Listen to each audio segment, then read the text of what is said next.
I really wish I had some fishing gear so that I could do some kind of fishing bit to open this up.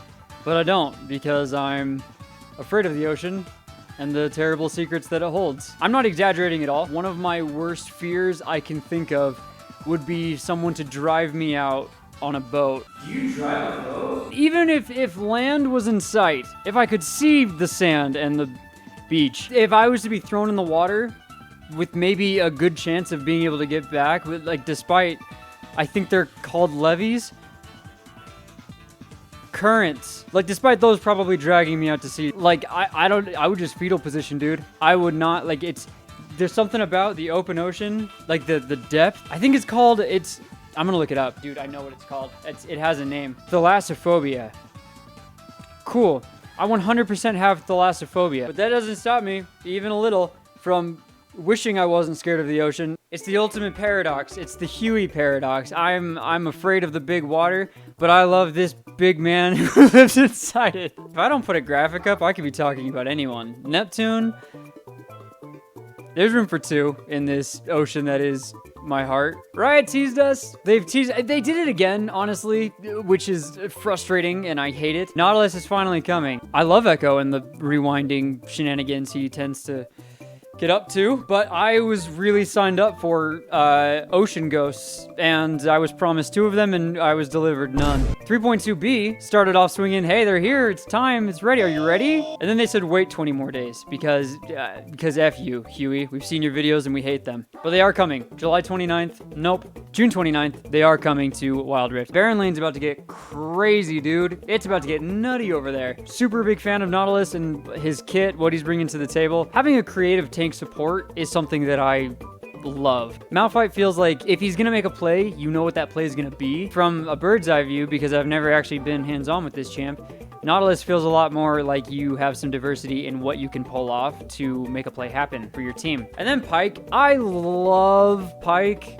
a lot, which I feel like that opinion is gonna change. In fact, I kind of know it will. I can't help it, dude. Pyke has one of my favorite designs in the game, and in true Riot fashion, he is a mixture of things that are really basic and standard looking, but have come together to be something entirely new. There's like 3 tropes here. You've got Ocean Ghost, you've got Bandit, and you've got kind of like a assassin thing, right? If you kind of lean into any one of those 3, you're like, oh, I've seen this before. I've seen a character that looks like that, kind of. But when you put all 3 of them together, it becomes this whole new thing that you're like, well, that's the coolest thing I've ever seen. It still kind of gives off that vibe of familiarity and being, I don't want to say basic, but I lack the word, so basic, I guess. Nautilus's passive is the first time he hits a champ. He is going to be dealing physical damage and rooting that target in place. His first ability, Nautilus is going to huck his anchor, just yeet the thing. Wow, that felt dated. Am I old or is that actually gone?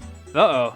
He's going to throw the anchor, and it's going to attach to either a wall or a champion. And if it's a champ, it's going to work a lot like Blitzcrank. So you'll collide, and then you can blast him with all your other watery goodness. No.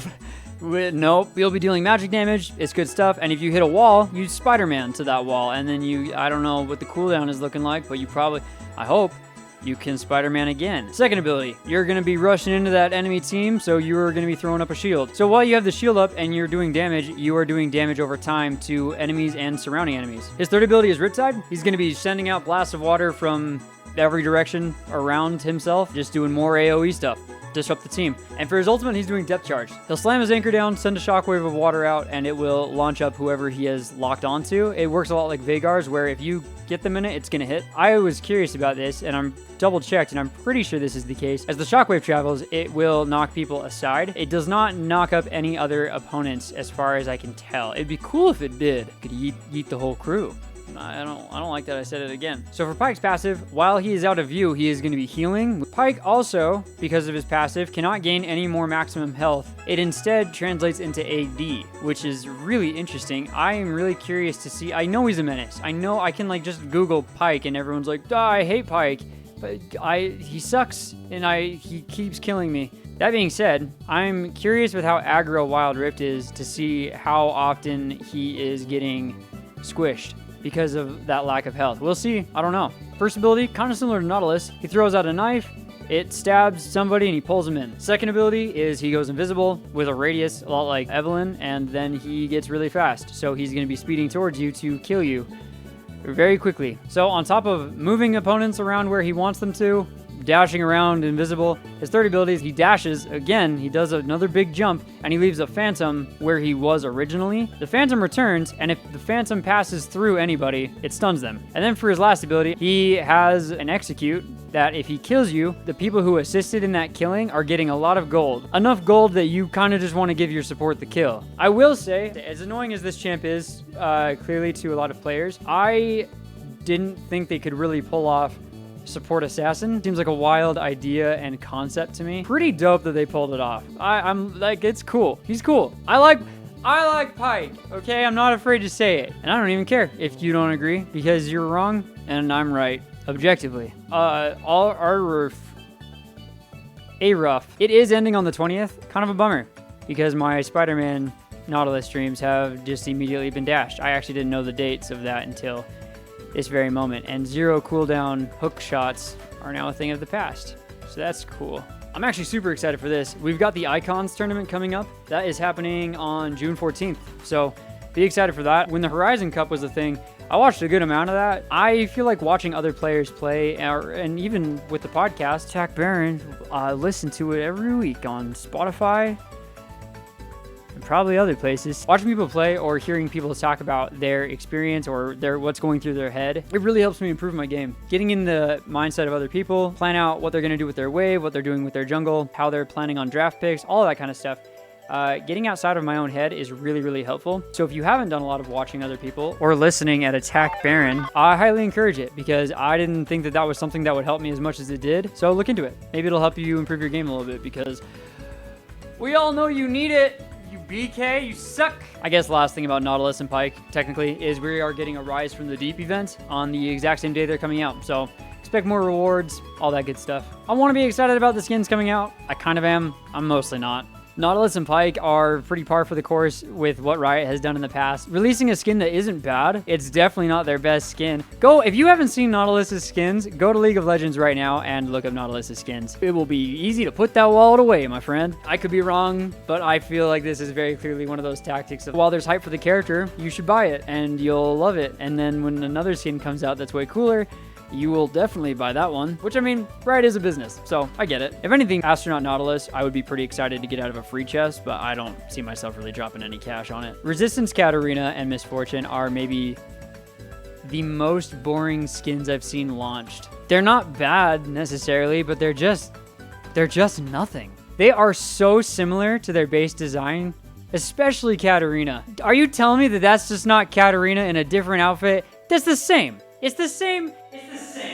But it's gonna sell because she's a freaking babe. Riot knows what they're doing, and we're gonna fall for it every time. I just don't really personally see the appeal in skins that are Smash Bros. Color alt changes. I see a skin as an opportunity to really put a character in a different perspective or a different frame of light. What's up, idiots? I'm Huey with sunglasses. No different from regular Huey, except the fact that I have sunglasses. $10, please. I actually, no lie, got these from Arnold Schwarzenegger at work. That's not a bit. I stole them. So I guess it technically makes me Terminator Huey. So it's $20. I will give it to Misfortunes for being a little more creative. It still just kind of feels like, oh, what if we had Misfortune, but she was hot? You guys been waiting to see that one? Forsaken Jace is really cool in concept. I like the skin. Just feel like it could be cleaned up a little bit. And maybe that's the point. Maybe it's supposed to look a little off. I would never buy it because I don't play Jace, but I'm sure that this guy's going to be slapping me across the rift real soon. Again, I wish I could say I didn't care about these, but we are going to get new emotes with, I'm assuming, the event and just everything else going on. I live for this Nautilus one. That's good stuff right there. That is the exact emotion I have in almost every single one of my pre-made parties. When they save me in lane, or in like every 10 games when I receive praise. If any of you can't see my face while we're partied up together, that's what I look like 99% of the time when I'm being told I'm doing well. And then the last thing is the free champion rotation. You guys want to hear about the champion rotation? It's gonna be a real. These next 3 weeks are gonna be a doozy.